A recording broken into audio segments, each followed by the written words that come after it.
Wouldn't you like to know the secret behind miracles? Or perhaps it might just be best to take it in stride, as did the ancient Hawaiians. And it seems, according to the book titled The Secret Science Behind Miracles by Max Freedom Long, that these peace and nature-loving folks did just that. They did not have a religion, at least prior to the Christian missionaries arriving on the island. Yet they had a system that promoted peace and harmony. Welcome, I am Daisy, your hostess. In this video, we're going to bring it to the home stretch as the author will reveal through a case study how one can manipulate, for the use of a better word, through the use of psychology, as we know now, and also thought forms, the future. And also, he's going to circle back on psychic healing and more. So if you are new to my channel, please make sure to visit my playlist, grab the previous chapters of this video series, and if I may ask, to you and to my family, friends, and subscribers, let me know you were here. Leave a comment and smash the like button. Thank you in advance, and now I turn the page. The Secret Science Behind Miracles by Max Freedom Long. The magic of rebuilding the unwanted future, healing of financial and social ills. The high magic of instant healing is accomplished through the aid of the high self. This is also true of the healing of purse and circumstance. Both of these arts use the same basic mechanisms. In the Bible, we read the story of Jacob, who saw in a dream a ladder reaching from earth to heaven, and angels ascending and descending on it. The Lord stood above it and spoke to Jacob.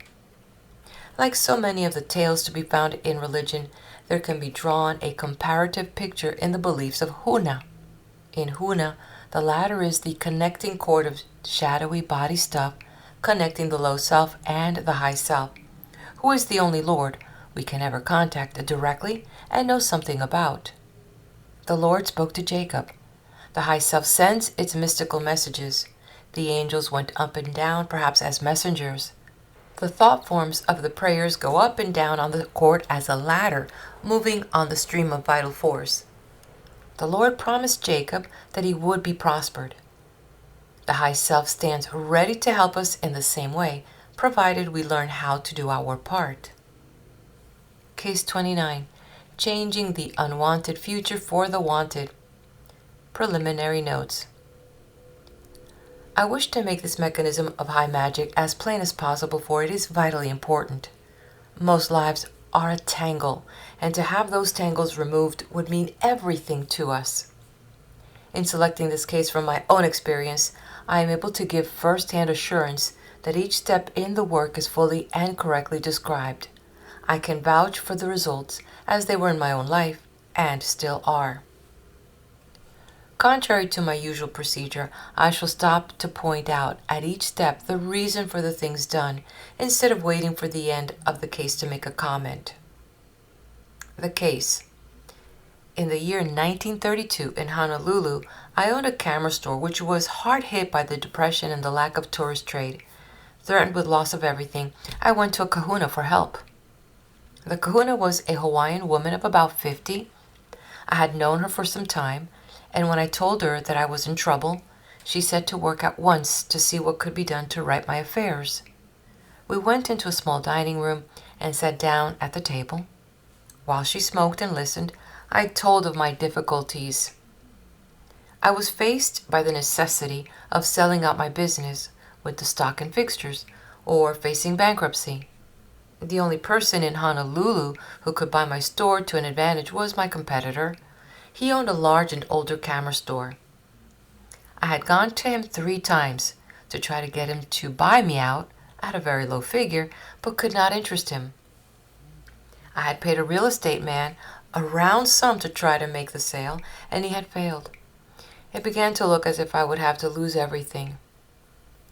My lease had but a few weeks longer to run, and to renew my lease for the 5-year period at an advance in rent was out of the question. When I had explained everything and had answered a few questions, the healer asked me to think very hard for a little while and then tell her exactly what I wanted to have come to pass. I thought it all over again, then said that I wanted to sell my business and stock and fixtures to my competitor for $8,000, which would be a great bargain even in bad times. I wanted to help my competitor amalgamate my business and his own, and after that I wished to return to the coast and to be able to do some writing. I was quite definite. The healer asked more questions. She would say, "And if that happens that way, are you sure that it will not make a difference in your plans?" She explained that I must overlook no possible contingency and must weigh each step and consider its probable results. I had to consider all the small details and imagine how each thing would work out and react on some other part of the plan. The idea was to prepare to make the prayer to the high self. The thought forms of the prayer had to be unmixed with doubts and uncertainties. They had to stand out clear and sharp and definite. Any overlooked angle of the affair might bob up later to upset the working out of the plan. The healer told me that in her experience most people send to the high self a continuous jumble of conflicting wishes, plans, fears, and hopes. Each day and hour they change their minds about what they wish to do or become or have happen. As the higher self makes for us our futures from our averaged thoughts, which it contacts usually during our sleep, our futures become a hit and miss jumble of events and contrary events, of accidents and good and bad luck. Only the person who decides what he wants and holds to his decision doggedly, working always in that direction, can present to the high self the proper thought forms from which to build the future as desired and planned and worked for. After an hour of discussion, the healer was satisfied. She announced that the next step was to contact the high self and ask whether or not the plan was such that it could be made to materialize. Instead of using the crystal gazing arrangement of a black smooth stone swished with water in the bottom of a calabash bowl, she brought out a glass tumbler, filled it with water, grated half a teaspoon of yellow ginger root into the water to cloud it and act as a physical stimulus to ward off spirit influence of the poltergeist type, should such be near. The grating was done with a thumbnail from a small piece of fresh ginger root out of the garden that afternoon. It was then evening. The healer then asked for a silver dollar as a preliminary part of her fee. This acted as a physical stimulus for her low self, as it represented a reward for work and service, thus appearing as a good thing to the low self. The dollar was placed under the tumbler. She then shaded her eyes from the overhead light and sat for a short time looking down at the surface of the clouded water. She soon began to see images and to get messages by some form of inner voice. She would remain in a trance-like state for a moment or two, roused to speak to me to tell what she saw, or to ask a fresh question. This continued for perhaps 7 or 8 minutes.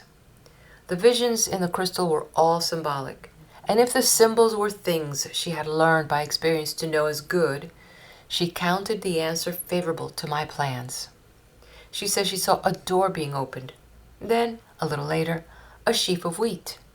She asked what these things might mean to me, or if I had been thinking about them, wishing to be sure that she was not seeing them in my mind instead of from the high self via the low self. When she was satisfied that the answer was favorable, she said, "The God tells me that your prayer can be answered. The door is open. Your path is not badly blocked, even if the door was not open all the way. I will now ask what we must do for our part of the work." Again she gazed into the water and entered the state in which she could see with psychic senses. She began to see my competitor, who was also a good friend of long standing. She described his appearance and checked with me as to whether she was seeing him accurately or not. She saw his office at the rear of his store and checked that with me. She also saw the man whom I hired to sell my business and who had failed. When this psychic examination of the matter was finished, it was growing late. "Have you hurt anyone?" the healer asked. "Why is the door not wide open, and why is your path a little blocked?" I could think of no injury I had done anyone, and said so. "Do you feel that you would cheat if you sold your store for $8,000? Was the next question. I assured her that I would consider the deal most fair. then it is the little sin ideas which eat you inside because of your Sunday school or church training, she decided. Most of the good people, especially if they are good church people, have things like that. To get rid of the feeling of guilt and clear your path to the God, you must fast until 1 o'clock for 3 days, and while you fast, you must not smoke. After 3 days, give a gift to some person in need or to some charity. This gift must be large enough to hurt you a little, almost more than you can afford. This will make you feel deep inside that you have done enough to balance all your sins. After you have done these things, come to me again. The healer was prescribing very excellent physical stimuli to impress the low self in me that it was making amends for such acts as it believed to be sins. I had no way of finding out what those small guilt complexes might be, but that made no difference. I carried out the orders during the 3 days, finding them difficult enough to impress my low self, not a little, as I have been blessed with a good appetite and at that time loved to smoke. My gift was made to the Salvation Army, this being to my mind a good charity organization. Again, arriving in the evening, I sat with the healer at the round table. She again made use of the tumbler mechanism in the same way, and, after a few minutes, saw the door again, this time wide open. Announcing that my path was now unblocked, she pushed the tumbler from her and reopened the question of my plans. Had I made any changes in my plans? Was I still sure that I wanted everything to happen just as I had stated? When I assured that my plans were clear and unchanged, she made ready to make the prayer for me to the higher self. When a kahuna prayed to this or her high self asking aid for a client, the prayer automatically went to the high self of the client as well. This involves a belief that all high selves are linked together in some way we cannot understand and can hardly imagine. They are many in one and one in many. They are unity in separation. They have bonds closer than those of bees in a hive. They have learned to work as a unit, but each does individual works. We cannot grasp this, but from the results obtained through contact with the high selves, this seems to be the nearest we can come to understanding the matter. To make the prayer, the healer rose and walked slowly back and forth, breathing heavily. After a few minutes, she paused beside the table, said quietly that she would now make the prayer to the God for me, and then, looking as into a distance, began to speak in Hawaiian, slowly and with great force. She voiced the prayer once, then repeated it, and then repeated it again. This thrice-spoken prayer was offered word for word and idea for idea as nearly as possible, the full force of the suggestive will being mustered to cause the low self to carry to the high self the thought forms which were made by the carefully and firmly repeated prayer.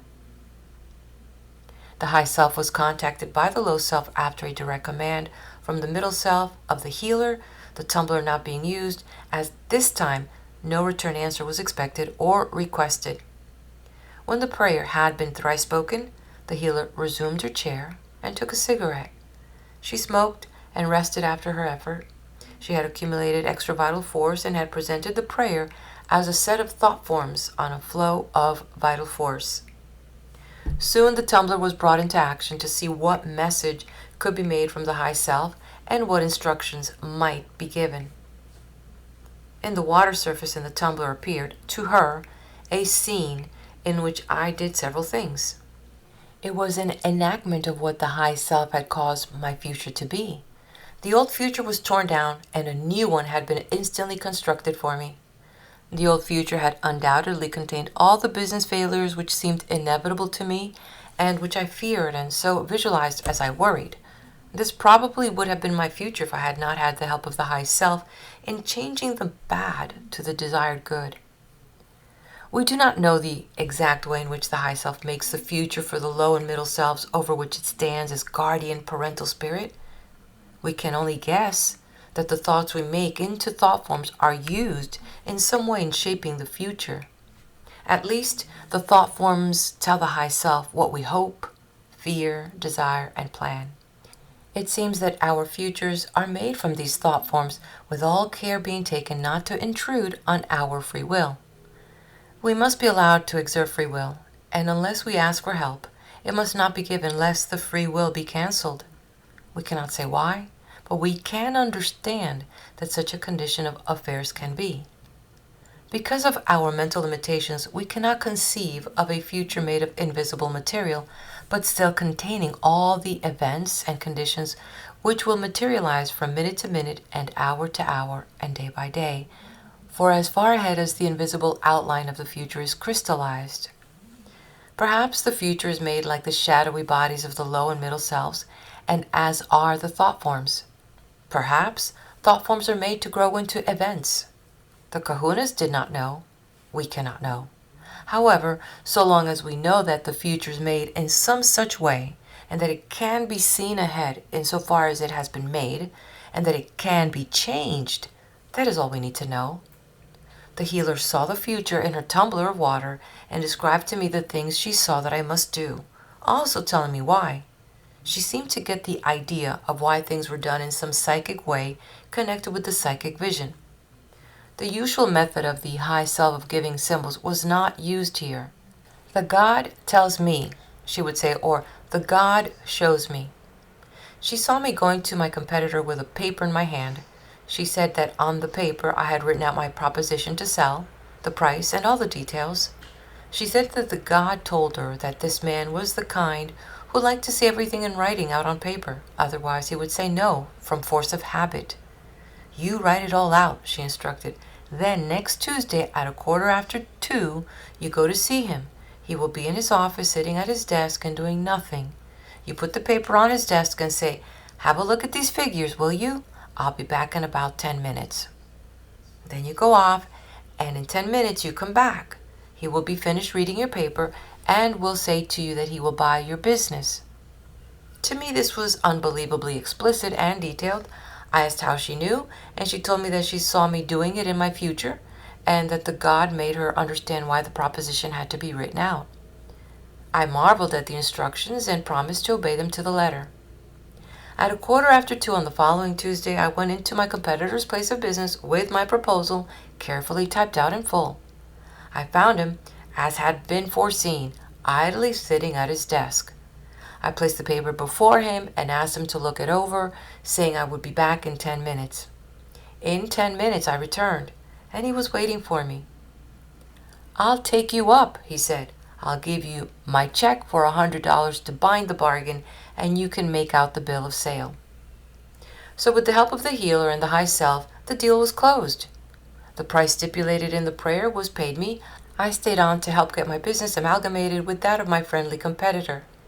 With the deal completed, I reported back to the Kahuna, paying her all she would allow, which was little enough considering the great service she had rendered me.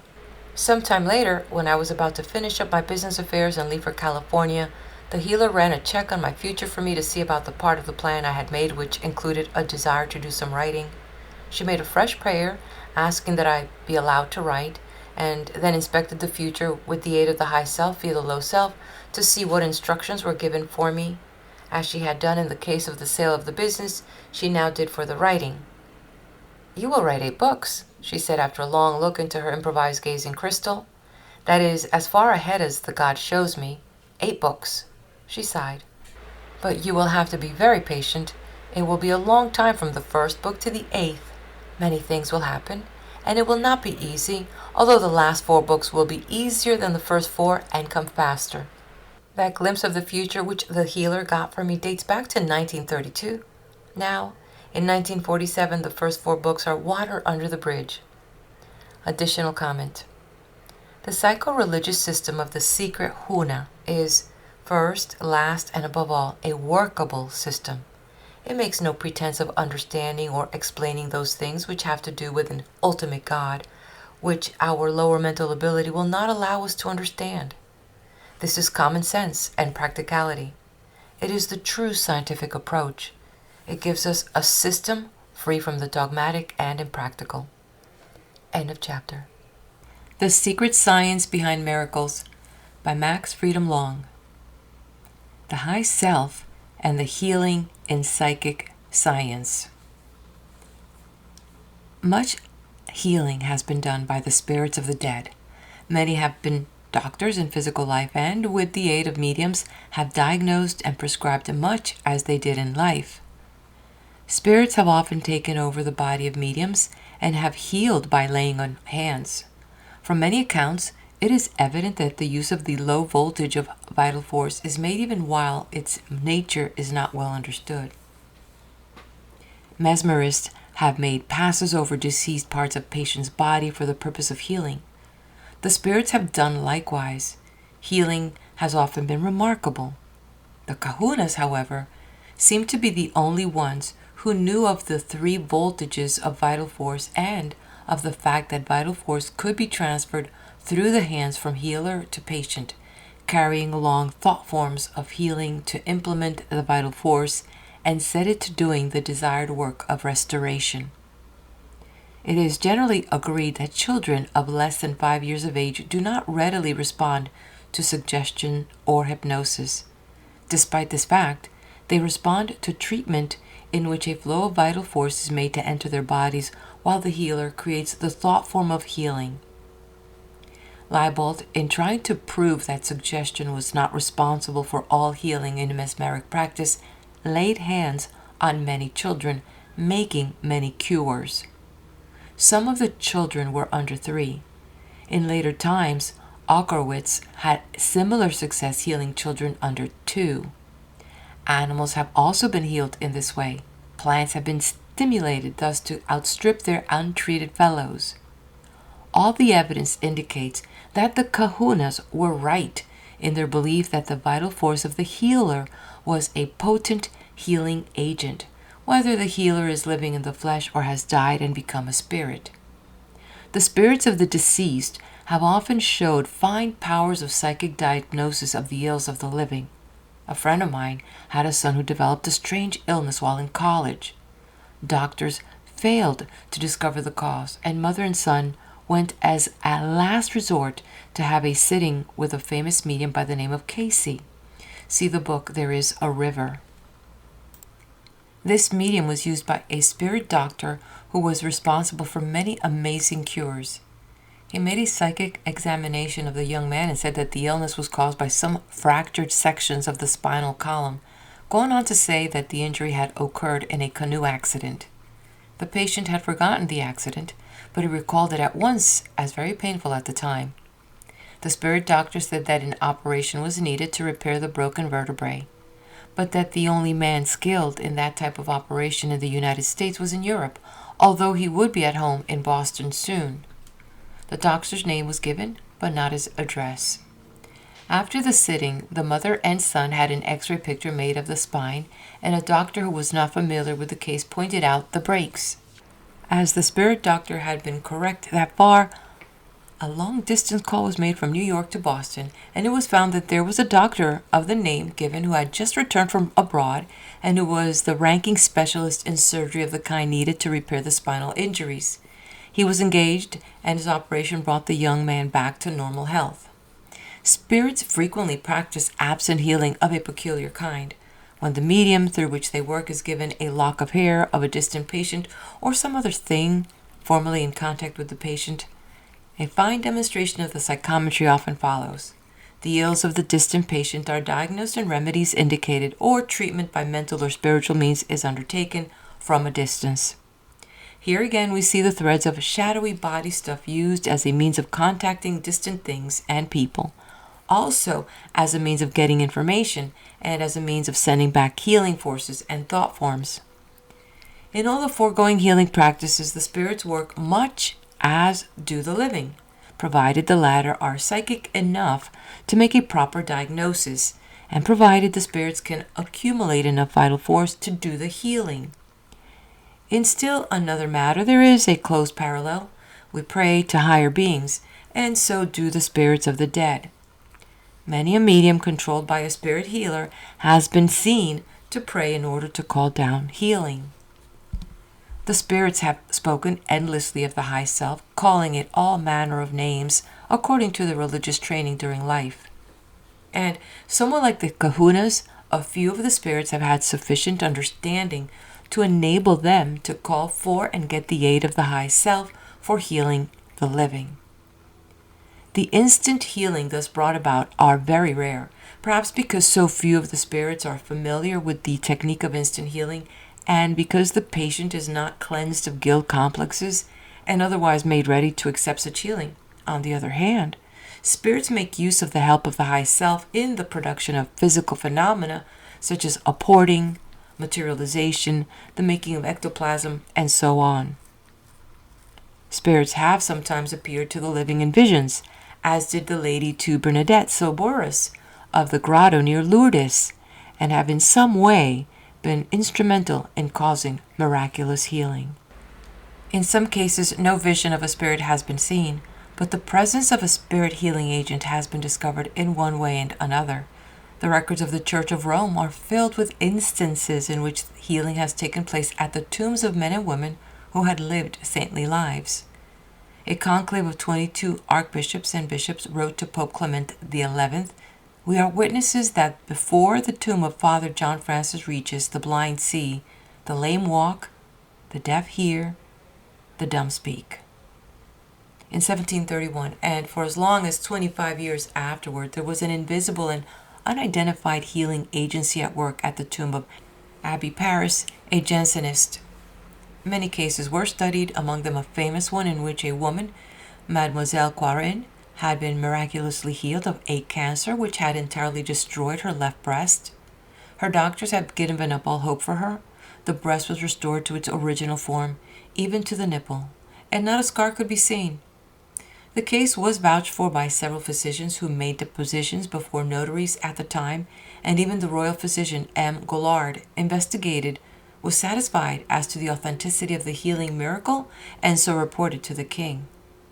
In Hawaii some years ago, 2 large and oddly shaped stones, supposedly connected in early centuries with Kahuna rites, were seen in a dream by a Hawaiian.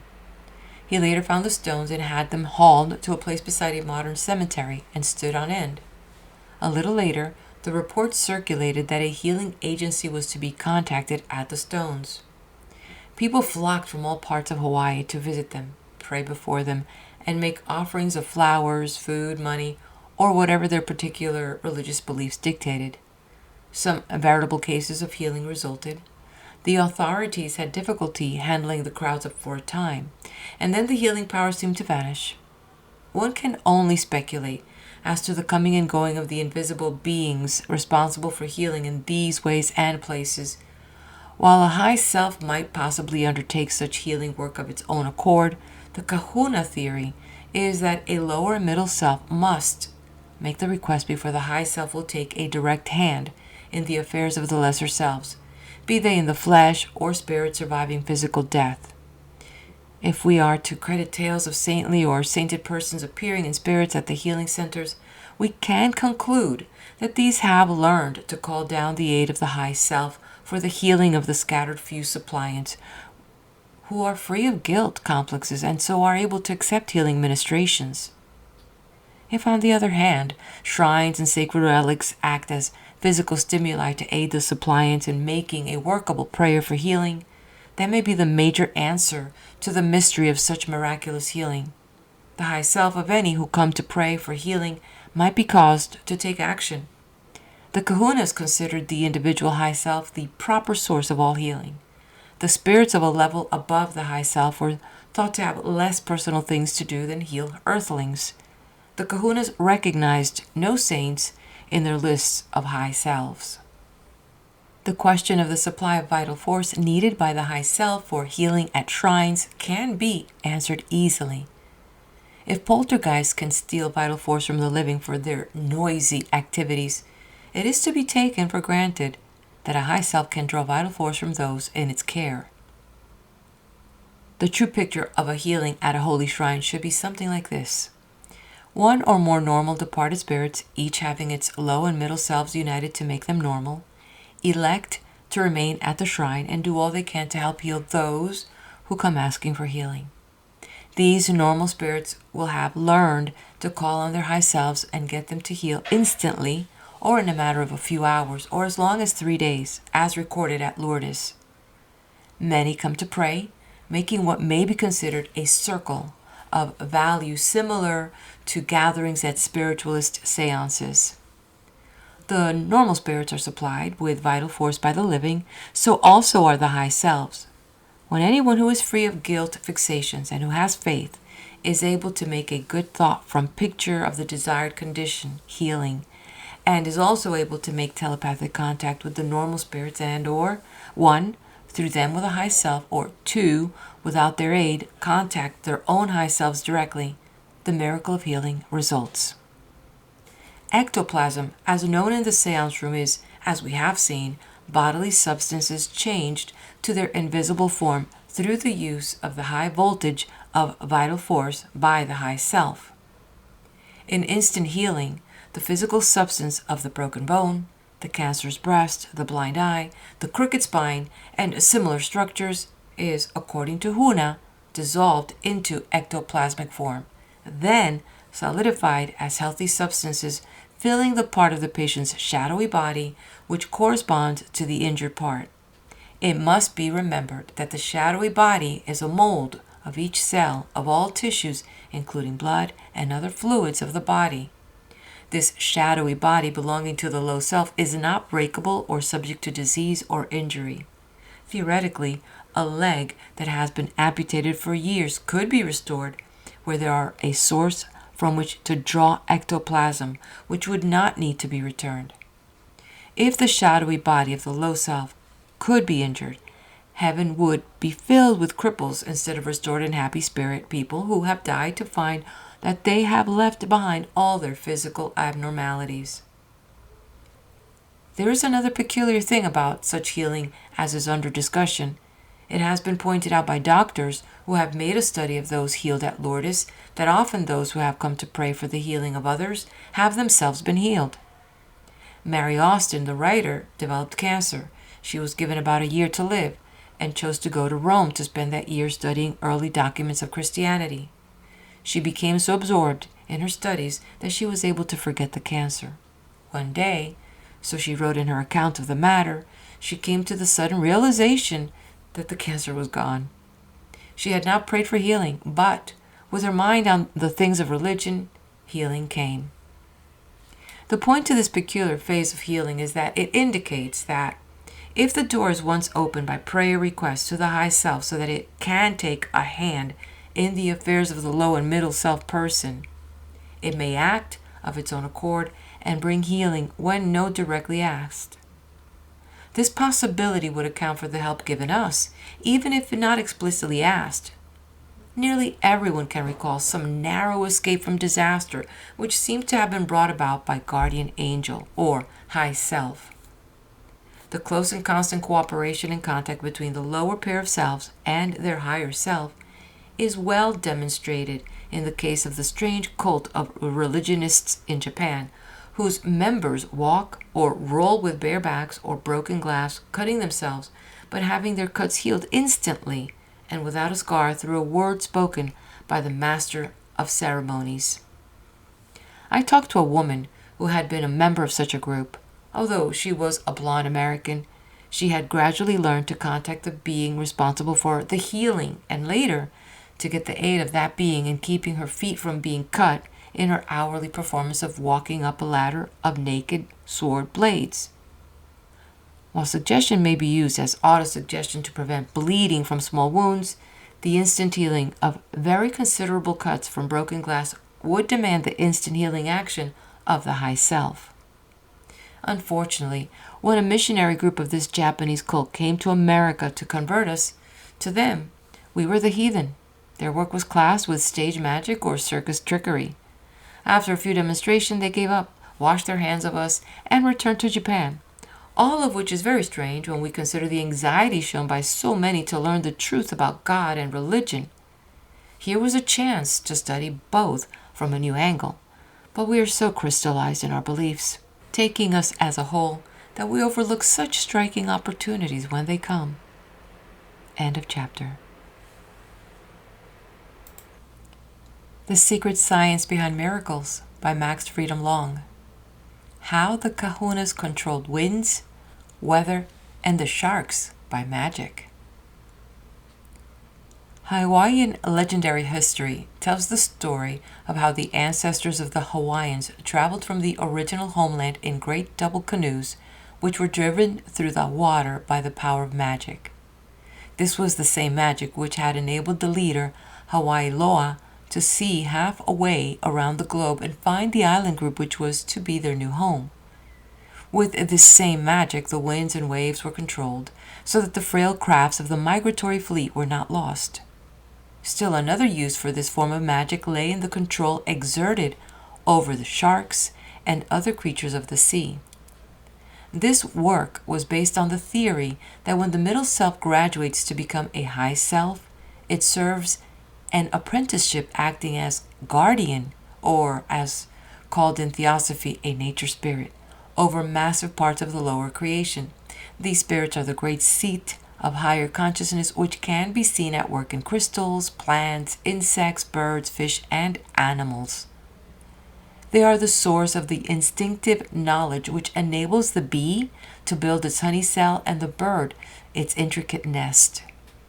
As all high selves are closely in touch, an appeal for weather control can be made through one's own high self, who supposedly passes it on to the high self in charge of weather in that vicinity. However, there was a system of direct introduction to the weather control spirits. A kahuna who knew such a spirit, and so had a connecting shadowy thread running to it to be used in sending a prayer, could introduce a student kahuna and so help him to set up a line of connection through a shadowy thread. Case 30. White man learns to control the winds. Preliminary notes.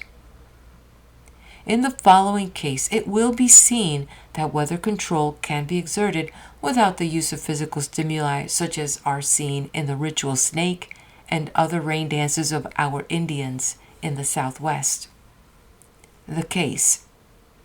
N.S. Emerson, now sometime passed over, was a surveyor in Hawaii for many years. His work took him to isolated parts where kahunas were still at work, and he won the friendship of more than one healer. One kahuna, who was adept in the high magic of weather control, undertook to teach Mr. Emerson the art.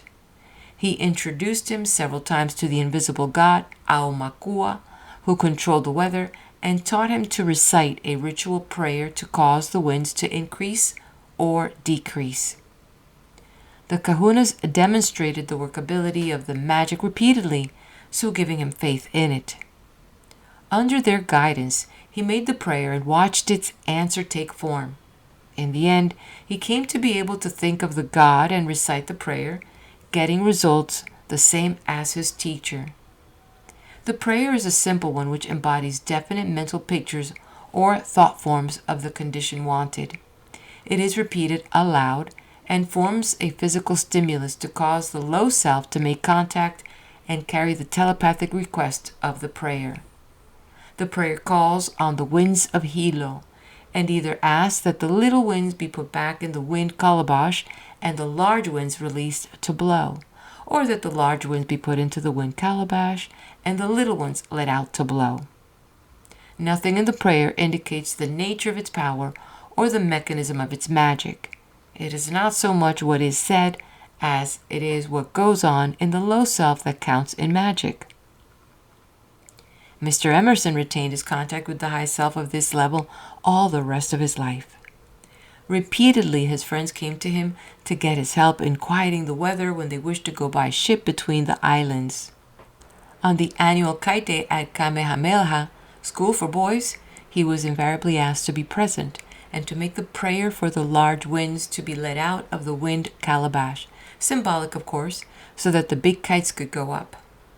I have walked with a number of people who have witnessed the blowing up of a good strong breeze within 10 minutes after the making of the prayer, although I was never fortunate enough to see this myself. If you ever fail the boys and their kites, I have heard nothing of the failure. Comment. Rainmaking was not a usual part of the activities of the Kahunas who worked to get weather control for the reason that Hawaii was blessed with much rain in the inhabited sections. While it is hard to imagine clouds and rain being manufactured out of nothing by the high selves in response to ritual prayers, one can easily imagine a control by which distant rain clouds could be brought to empty themselves at their desired place. Case 31. Control of sharks and turtles. Preliminary notes.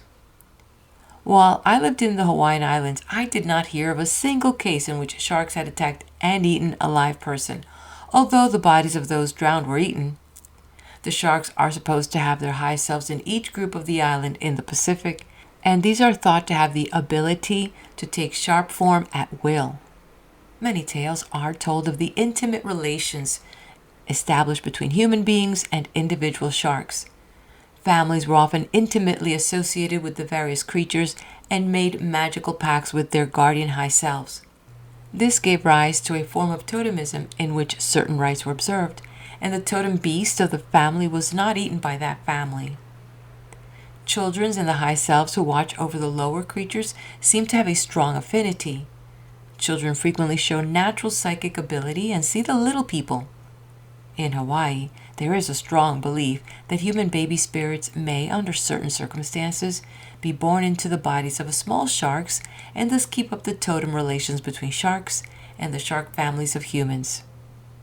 Speaking of the awareness of children, as well as primitives to the high self, I am reminded of Mary Austin's story as related in her autobiography, Earth's Horizons. As a very small girl, she came to know the superconscious and called it I Mary, in contrast to herself who was just Mary. She was able to obtain help from this spirit in even such small things as crossing a log over a creek which she could not cross without help. In later life, she found that the Pute Indians knew the same high self and called it Wakanda, or the friend of the soul of man. All her life she prayed to this I Mary when in difficulty, and seldom failed to get help. In Samoa, there was, at least up to 1934, a rite by which children repeated simple chants and, so it seems, made contact with the high selves in control of sharks and turtles in those regions. The case. In the Geographic News Bulletin issue of December 10, 1934, National Geographic Society, Mr. George H. Hutchinson gave an eyewitness account of the ritual of calling the shark and the turtle at the village of Vaitogi, Samoa. The native children and adults gathered for the ceremony. Then the children were sent along to a point of land jutting over the sea. There they recited an old legend telling how a prince and princess had been changed to a shark and turtle respectively. As they chanted, they beckoned. In about 5 minutes, a small shark 4 or 5 feet long appeared in the clear water beyond the breaking waves, swam around in plain sight for about a minute, and then departed.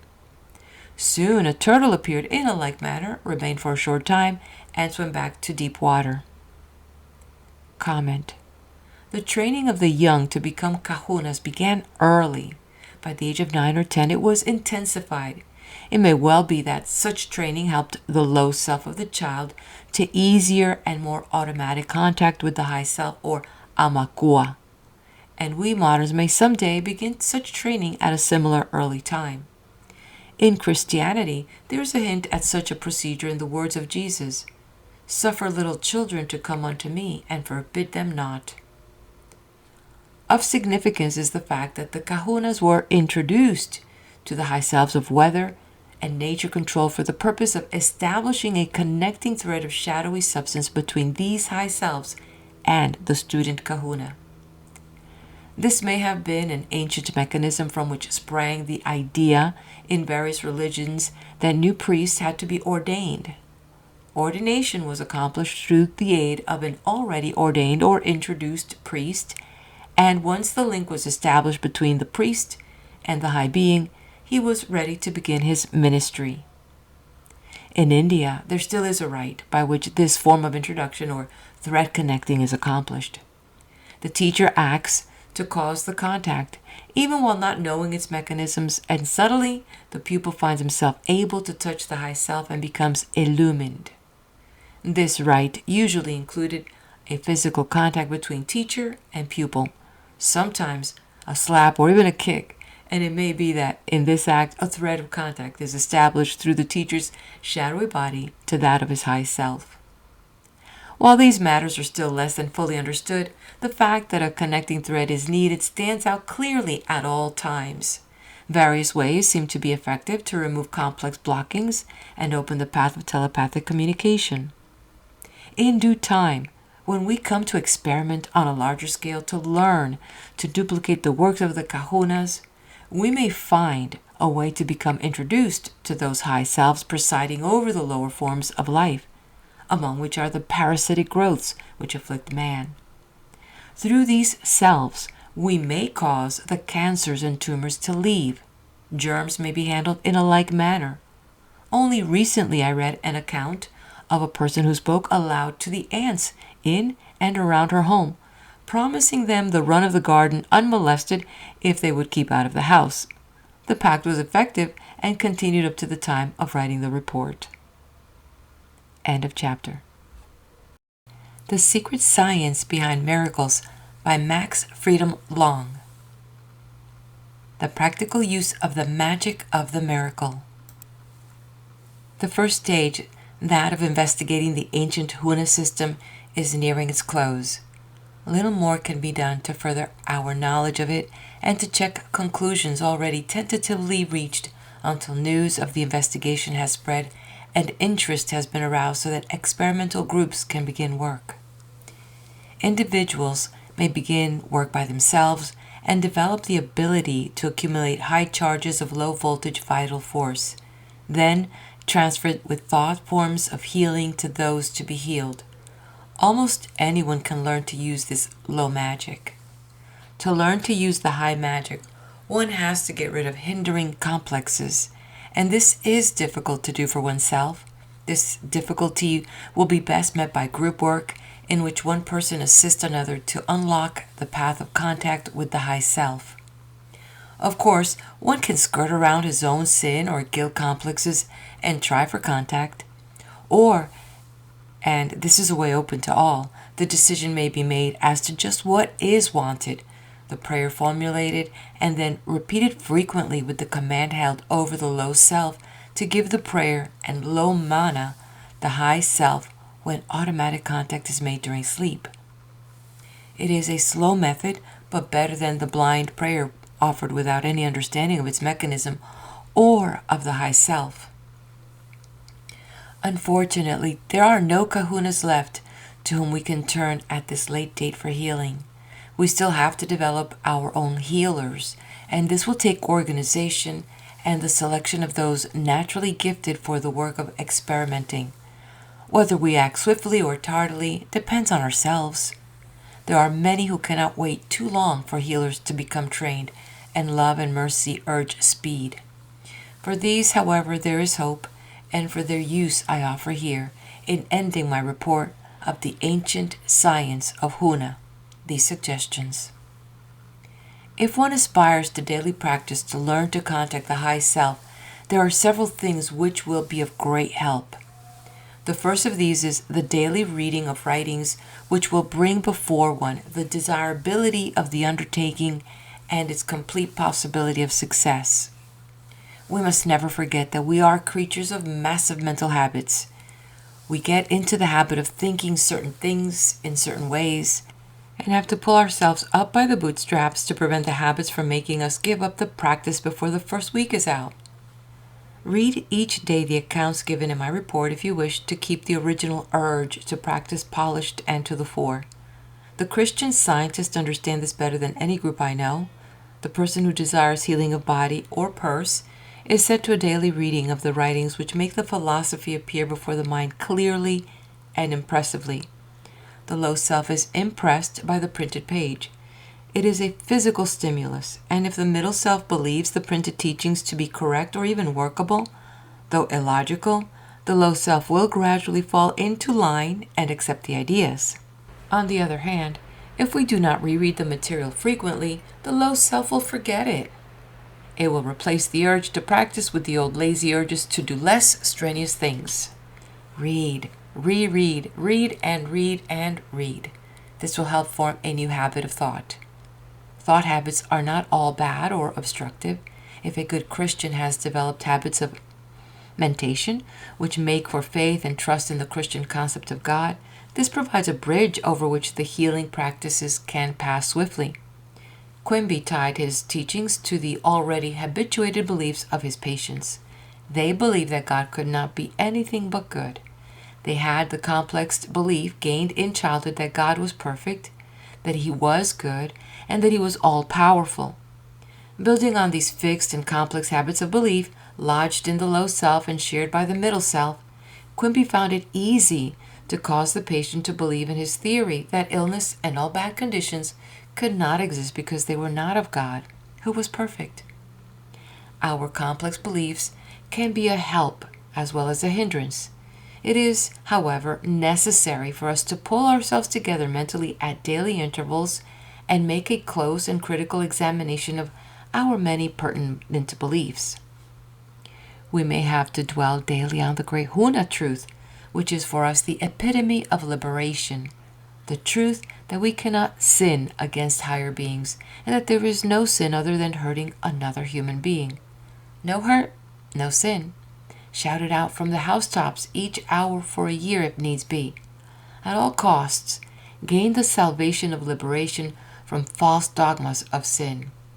Or, if you fail in that, humor your complex low self and cease to do the things it stubbornly and blindly insists on considering sinful.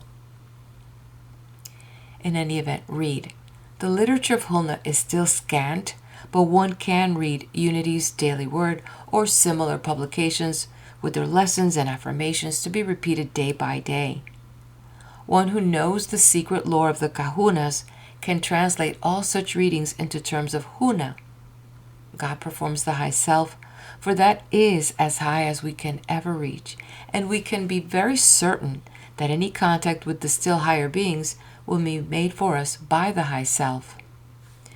The Kahunas did not hesitate to use anything that came to hand so long as it furthered their work. They welcomed doctors and enjoyed churches. To them, Huna was a thing alive and growing. They welcomed the early missionaries, hoping that they would bring fresh and advanced knowledge and better healing methods. They, like the Polynesian race as a whole, showed the most surprising open-mindedness. They were eager for all things new and good if they proved practical. Huna is not crystallized and set and dead. It is a living, practical system which holds fast to the proven while reaching out eagerly to inspect anything new and promising. But those who aspire to benefit by the ancient discoveries which compose the heart of the secret must also be open and ready for change. Read this report over and over, if you would break your old habits of belief and profit by the new. At your first reading, you will catch the gleam. A week later, you will try to recall what you read and find it confused in your memory. That is because the new ideas have clashed with the old ones you have had for years. If you reread the report by the gleam, will return and stay longer. If you do not, the confusion will increase, and in a month, you will forget that you ever caught the gleam at all. The low self is the custodian of all our memories and habits of thought and belief. It stores all our memories and thoughts in its low shadowy body and presides over them stubbornly and illogically. It takes time and practice, reading and rereading, to bring it into line and keep it there, ready to make contact with the high self. While the experimental work carried on by individuals will be of great importance, and while almost anyone may discover that he has unsuspected talents in the use of both high and low magic, it is through the groups that the best general advance on the pioneer fringe of the recovered psycho-religious system of Huna will be made. For instance, those who begin experimenting with the low magic and use the Baron Fersen method or a variation of it to build up an increased charge of vital force in their bodies will need others upon whom to use the force.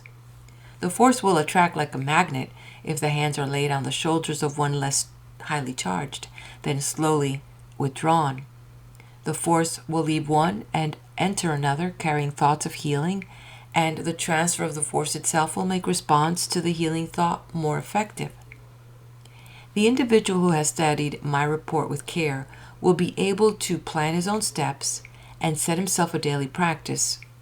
As prayer is based on telepathic ability, except during natural contact with the high self during sleep, The practice of telepathy is important, but in this work, a partner is absolutely necessary, and in a group, tests can be made to find out which people work best together. One person may concentrate on a symbol, a picture, a word, etc., and the others in the group may remain receptive and wait to see if they get the impressions of a telepathic nature from the sender. A regularly formed group offers a stimulation of interest and the chance to share one's findings. Organization and teamwork under an appointed leader with definite projects and meeting times is far better than unorganized work. As experimentation goes forward and individuals of proper talent begin to get results in healing with low magic or healing with high magic, with fire immunity, changing the future, etc., it would be well to have a central organization through which findings may be cleared from a group to group, and through which information concerning the newly developed healers can be given to those desiring it. Bulletins giving the results of group and individual experiments would be in order, and special instructions should be issued covering specific needs as they arise. Indications that we are entering a new period in our progress toward world civilization is to be seen in the step from the age-long secrecy of Huna to an open knowledge available to all. The cult of secrecy fostered priesthoods, and priesthoods fostered special privileges and usually ended in imposition, the victims being the laymen. While there will be those who possess certain natural talents which will enable them to learn to use the Kahuna methods and thus become healers, there will be no longer a blind of secrecy and mystery about the methods used. The layman, while perhaps not aspiring to become a professional healer of body or purse, will be able to read the literature and know the principles of the new psycho-religious system.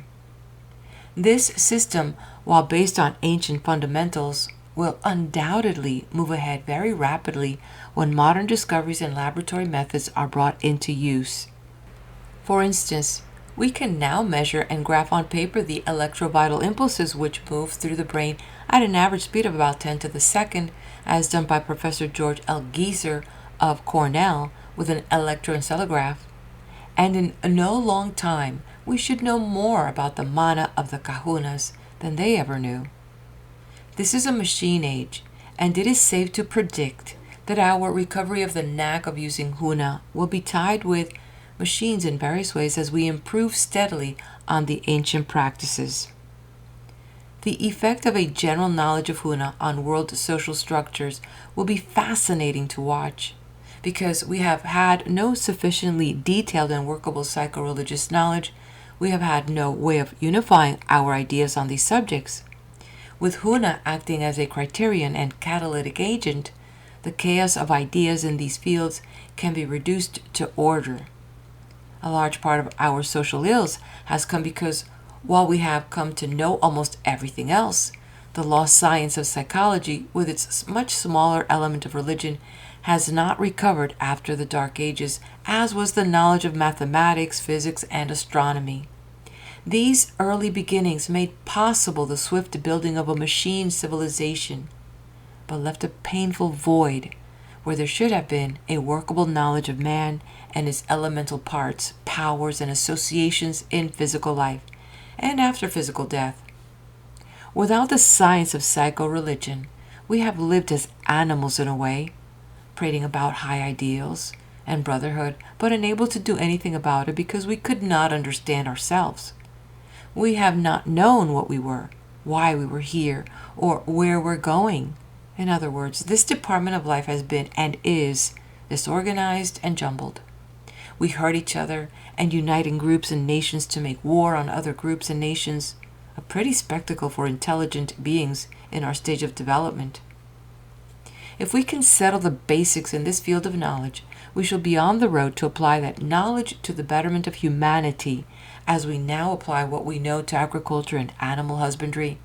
By freeing ourselves from the blindly resisting dogmas of outmoded religions, we will be able to take sensible and practical steps in a forward direction, replacing the organized growth under the dispensation of the animal-like low self by the dispensation of the middle self aided by the high self. It is as if our civilization had long been allowed to grow as a form of wildlife, creating tangled forest and jungle growths, fields choked with weeds, and with the ever-present danger of the fire wiping all away. The wild growth can be replaced with planned and ordered fields and forest, so to speak, with fire breaks protecting the cultivated sections from those still left wild.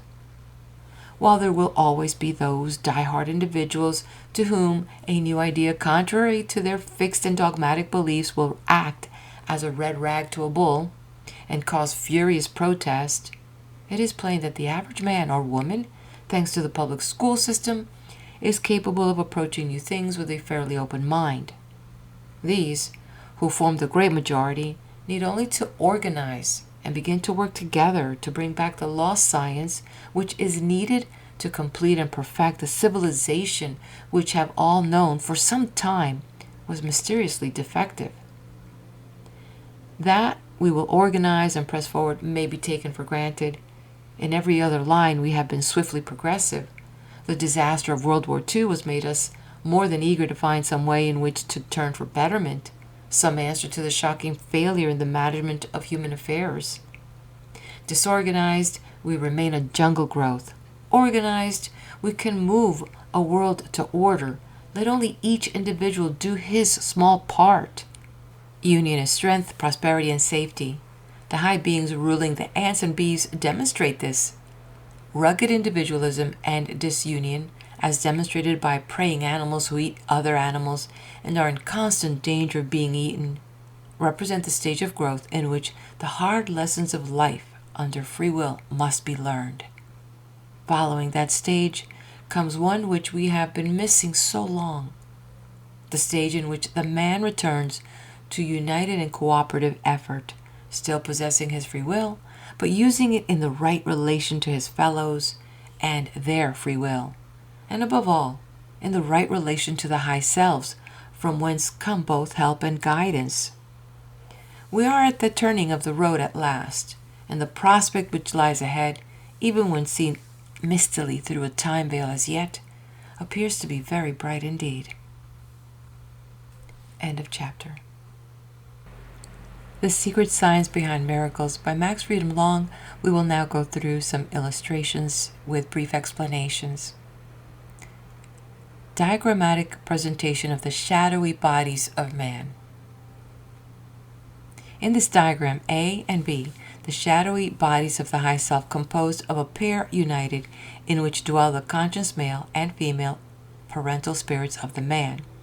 C, according to the Huna beliefs, all high selves were closely united with all other high selves in some mysterious way, and yet they remained separate and individual. Because man cannot understand the mysteries of his high self, all such beliefs remain conjectural. D. This dotted line represents a connecting cord or thread of shadowy body substance extending from the low self to the high self. Along this cord can pass vital force carrying on its flow the thought forms or prayers upward, and the thought forms embodying visions of the future or messages from the high self such as inspiration, etc., downward. This cord is the symbolic path connecting the lower selves to the higher selves, called symbolically the light. If a guilt or other complex prevents the communication along the cord, the path is said to be blocked. The shadowy body of the middle self, conscious mind, interblends with that of the low self, subconscious, but is symbolized as a halo around the head because the head is the center of the conscience of the middle self. E. The dotted line here shows diagrammatically that the low and middle selves constantly send back and forth to their centers of consciousness the thought forms created by all thinking, remembering, and sensory impressions. The actual point of exchange is probably in the lower portion of the brain. F. The dotted outline surrounding the figure of the man represents the shadowy body of the low self. It is of about the size of the physical body and interpenetrates it, duplicating in its invisible substance every tissue of the gross body. G. The physical body used in life to house the two lower spirits of man in their shadowy bodies. H represents the dotted oval indicating the magnetic field caused by the presence in the body and shadowy bodies of electrovital forces. The field, as we now know, extends much farther away from the body, but weakens progressively as it extends outward. L. There are a great many invisible threads of shadowy body substance extending between the man and people or things he has once contacted. Such a thread is pictured as connecting the man and another person, K. In passing between the man, H, and the second man, K, the thread passes through the dense materials which might obstruct the way or tend to cut the thread. A block of wood as J is penetrated by the thread as if not there. Along threads of this kind, L, pass thought forms and vital force when telepathic messages are sent or received or when mind reading is being performed. The same mechanism is used in psychometry. The next illustration, the Huna idea of how a thought form is created.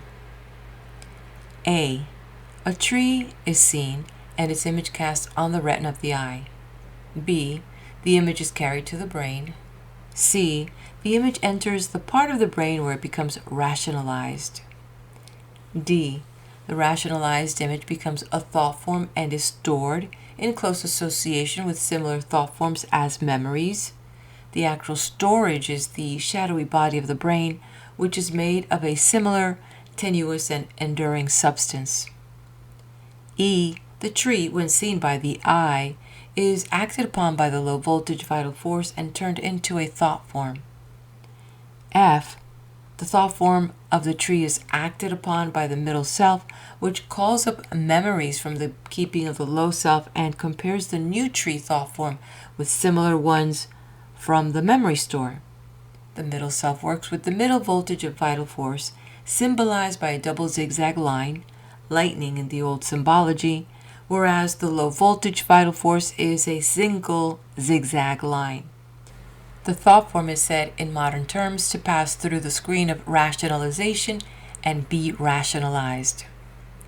G, the thought form is returned to the keeping of the low self, which ties it with shadowy threads, association, mechanism to the thought forms of other trees to which it has been compared by the middle self.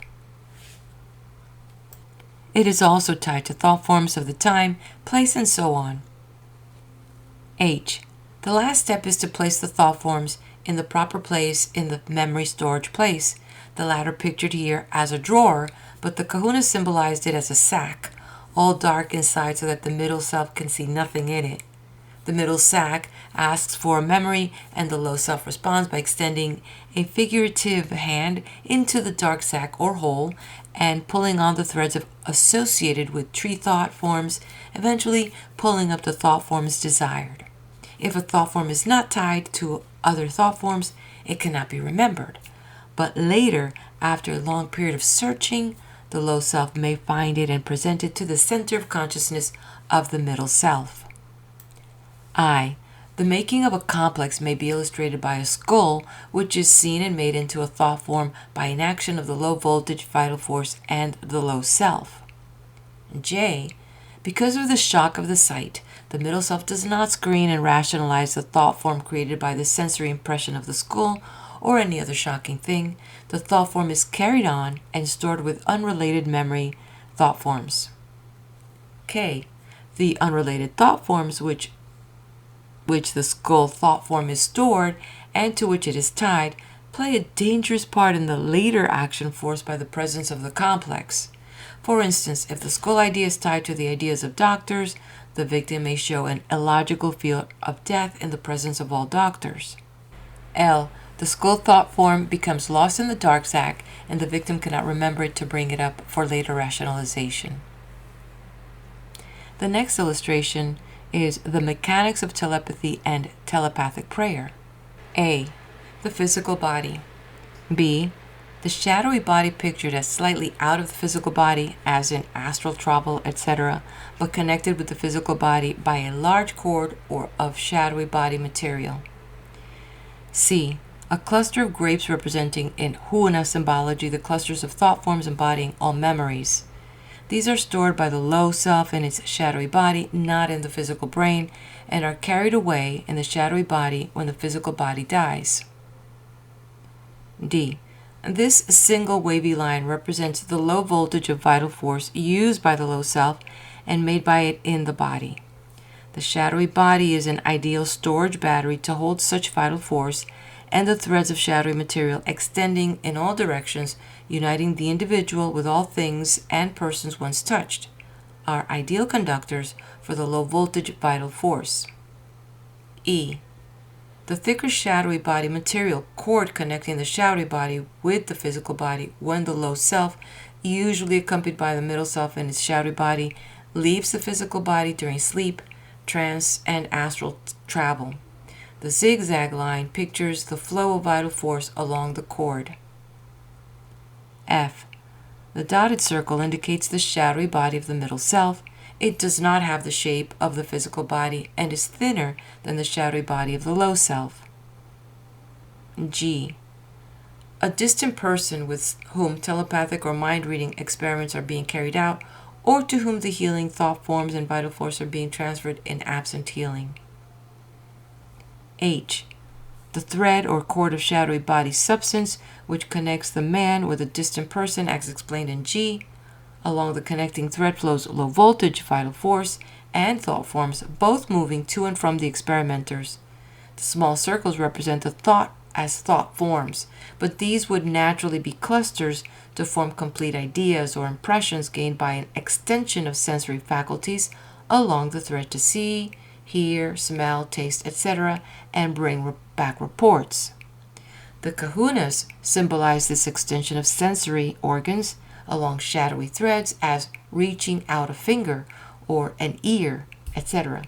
The sensory organs are duplicated in the shadowy body so that the low self, when out of the physical as in astral travel or after death, can still see, hear, taste, etc. I.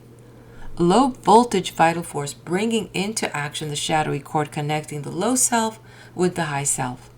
This low voltage of force goes along the thread carrying the thought forms of a prayer to the high self. It also furnishes the high self with the force to be used in making instant or miraculous answers to prayers for healing. J. The three wavy lines symbolize the flow of high voltage vital force from the high self to the low. This is the atom-smashing voltage which can make instant changes in bodily tissues to cause instant healing, or can produce the physical phenomena of psychical research. K. The symbol of the high self. It is connected with the low self by a thread of shadowy body substance. L. Along the shadowy connecting thread move thought forms and sensory impressions, the latter gained either by a projection of shadowy sensory organs, such as the eyes, or by impressions already recorded as thought forms.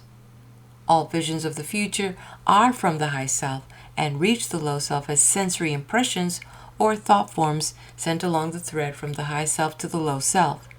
Or the low self may extend a portion of a shadowy body eye to the region of the high self and see the thought forms of the not yet materialized future which have already been constructed by the high self. M. The double wavy line represents the middle voltage of vital force used as will and in its thinking by the middle self. The next illustration we have here is illustrations picturing the mechanics of instant healing. A. Representation of a broken bone. B. A prayer has been made in the Huna manner to the high self for instant healing of the broken bone. The high self uses its high voltage, atom-smashing voltage, to change the dense substance of the broken parts of the bone to the thin, invisible, or etheric form. C. Parenthetically, this is a representation of the shadowy body of the broken bone, but the shadowy body cannot be broken.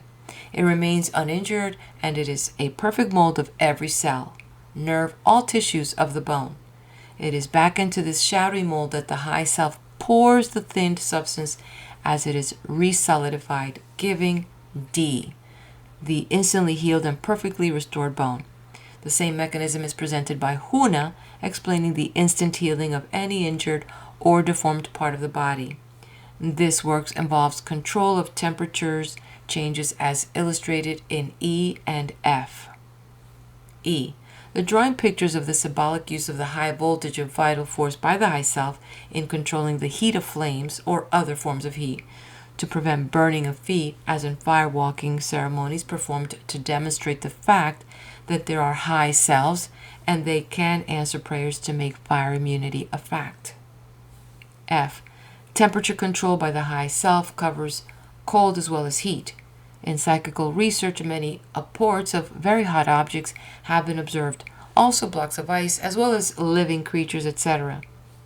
G represents a high self responding to the request of a low and middle self at a seance. The request has been made for the apporting of a live fish. The high self sets to work using the low voltage vital force supplied by the sitters at the seance, stepping up its voltage to the atom smashing frequency, and H. The live fish is changed to the invisible form. I. The live fish has had its dense substance changed to the thin etheric or invisible ectoplasmic form, as indicated by the dotted circle around the dotted outline of the fish, which indicates its shadowy body, which remains unchanged, but is being carried with the etheric substance to the seance room. J. The etheric substance of the fish is changed back from the etheric to solid and placed in the shadowy body. The vital force of the fish, its temperature, and all things belonging to it as a living organism have also been transported and replaced in their original form by the high self in producing the apport. Note: the spirits of the departed are usually responsible for bringing the high self to aid them in producing apports. However, Huna suggests that the living can make the same request and get the same results.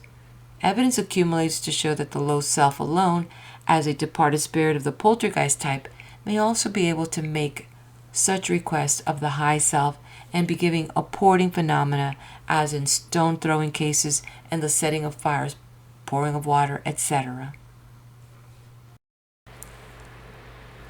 The next illustration is of symbols and their Huna significances.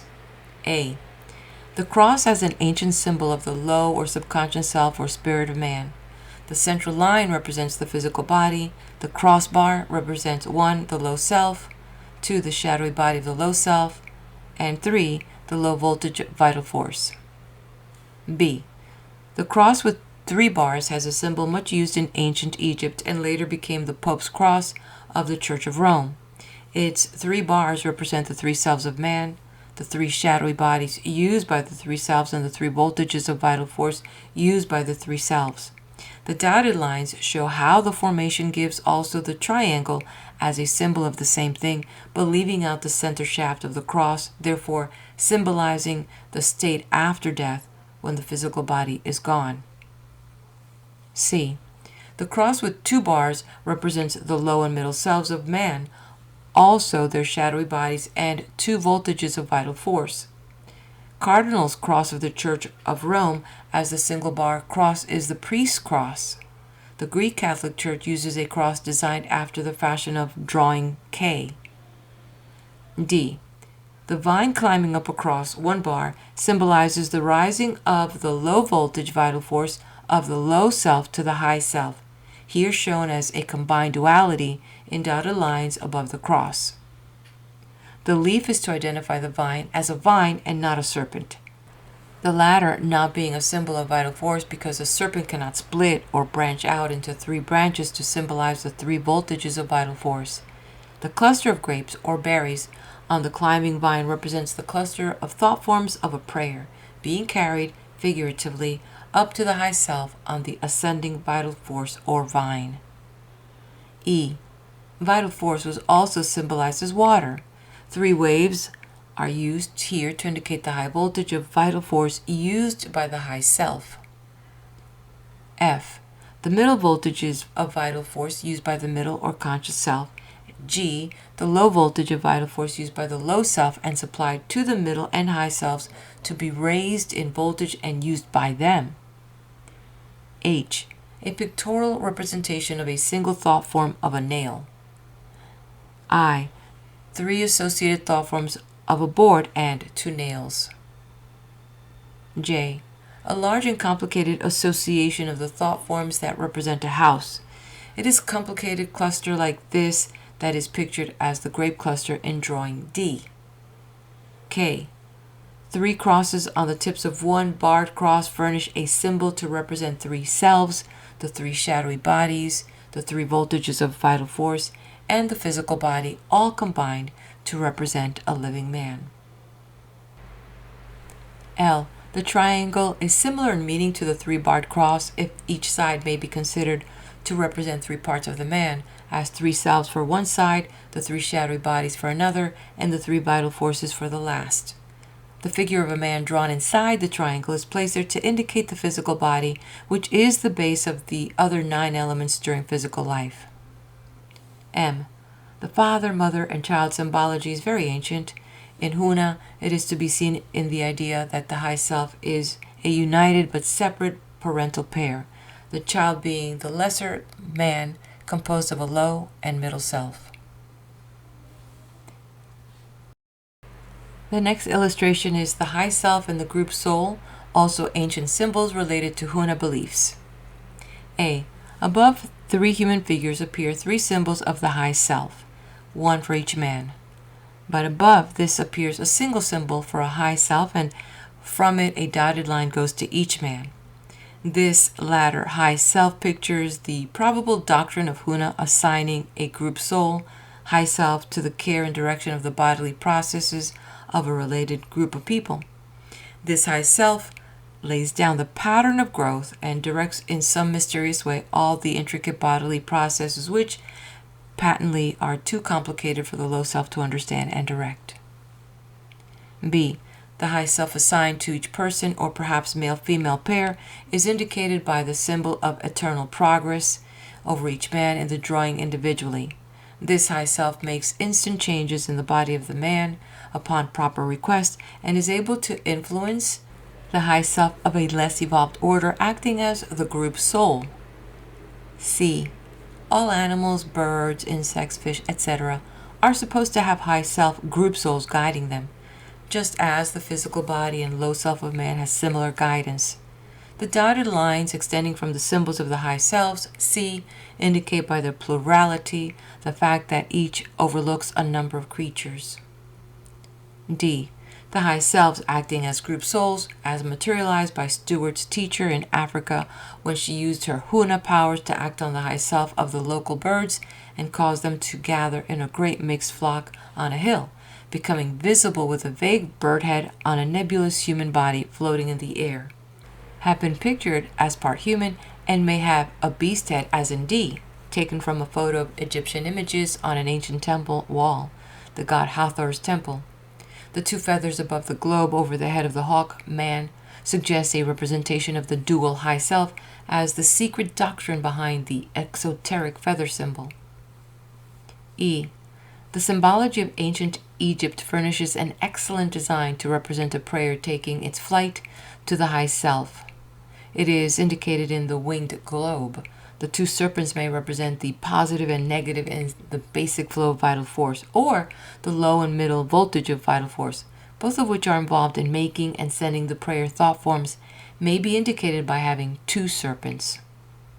F, the Sphinx may be a symbol related to the one of the hawkman, D, but reversed to give the head of a human and the body of a beast. G, an Egyptian design in which the 2 serpents appear in connection with symbols of flower buds and small globes set forth to stress the idea of triplicity, perhaps pointing to the ancient Huna belief in 3 selves, 3 shadowy bodies, and 3 vital forces. The waved base for the design is strongly reminiscent of the Huna wave symbol for vital force. H, this ancient symbol represents the winged thought form with the symbol of human force in union of the sexes. Because of the loss of clear and workable knowledge of the 3 voltages of human vital force, priests of several ancient religions guessed that the creative force used in procreation had something basic to do with praying effectively to the gods. This seems to be the correct assumption, as the Kahunas, whether male or female, worked their magic regardless of the use of vital force and sex. However, there was a Huna belief that the high self of a man was composed of a male-female pair. The familiar symbol of the winged staff and its two entwining serpents often embodies the winged globe as a part of its symbology. If the symbol of the high self were placed over the staff, as in the sketch, the symbol would be fairly complete from a Huna point of view.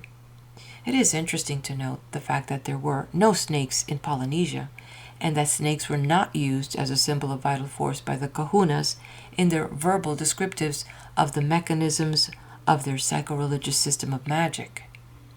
It is to be assumed that they never used the serpent symbol, or that they lost it after leaving the region of Egypt and living for some centuries in Polynesia. Probably the use of the serpent came from the non-Huna sources, for the Kahunas had no word for snake, although they had one for lizard-like creatures. A note on the death prayer.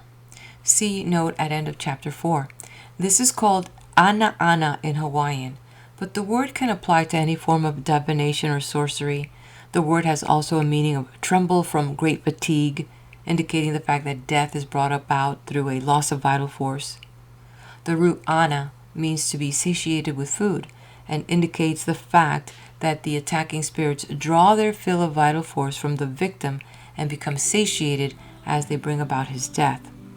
The full word has also the meaning of something occurring in small balls, which is the standard Huna symbol for the thought forms, which in the death prayer were given to the attacking spirit to implant in the center of consciousness of the low self of the victim to force him, as with suprahypnotic suggestion, to allow the attackers to fasten themselves to his shadowy body and drain away all vital force.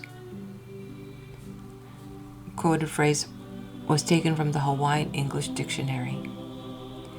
And we have now reached the end of the reading of the book titled The Secret Science Behind Miracles by Max Freedom Long. If you've enjoyed this, please do hit the like button, leave me a comment, let me know you were here. Have you been to Hawaii?